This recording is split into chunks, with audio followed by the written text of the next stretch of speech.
यह बात उस समय की है जब मैं अपने गांव जा रहा था। मेरे गांव पहाड़ों के बीच में बसा है, घनी आबादी से अलग थलग।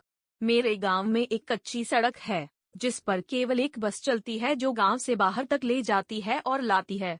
मैं अपनी नानी के घर गया हुआ था और वहीं से ही लौट कर आ रहा था। रात का समय था। बस ने मुझे गांव के बाहर उतारा था कि उनकी सड़क गांव से बाहर की ओर थी और मेरा घर गांव के काफी अंदर था। पर इससे मुझे कोई फर्क नहीं पड़ता कि उनकी पहले भी मैं बहुत सी बार सफर कर चुका हूँ। पर इस बार मैं काफी देर रात गांव में पहुंचा था। मैंने अपना सामान उतारा और उसे उठाकर अपने घर की तरफ बढ़ा। उस समय रात के लगभग 12:30 बजे थे। और जैसा कि आप जानते हो, गांव में लोग जल्दी ही सो जाया करते हैं, तो वैसा ही था। पूरा गांव सुनसान पड़ा था। ऐसा लग रहा था मानो जैसे गांव नहीं कोई जंगल में आ गया हूँ।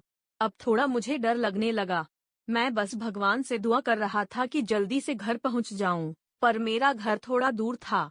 लेकिन थोड़ी देर बाद मुझे मेरा दोस्त सोमधर मिला। उसने मुझे दूर से इशारा किया। मैं यह सोच रहा था कि इतनी रात में ये यहाँ क्या कर रहा है, पर खैर छोड़ो, मैं तो बड़ा खुश था कि कम से कम मुझे कोई साथी तो मिल गया। अब मेरा डर कम हो गया है कि उनकी इस सन्नाटे में चुप्पी तोड़ने के लिए कोई तो है मेरे साथ।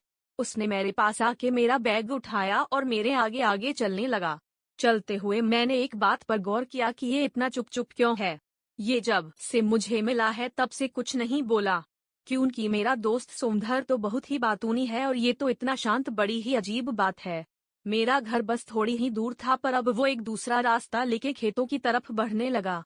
मैंने उसको कहा, अरे भाई कहाँ जा रहे हैं हो? कब से देख रहा हूँ बड़े ही चुप हो, और ये खेतों की तरफ कहाँ जा रहे हो? तुम्हारा दिमाग खराब हो गया है क्या? उसने मेरा हाथ पकड़ा और जबरदस्ती मुझे खेतों की तरफ ले जाने लगा। उसका हाथ बहुत ठंडा था। मुझे समझते हुए देर न हुई कि यह मेरा दोस्त नहीं है।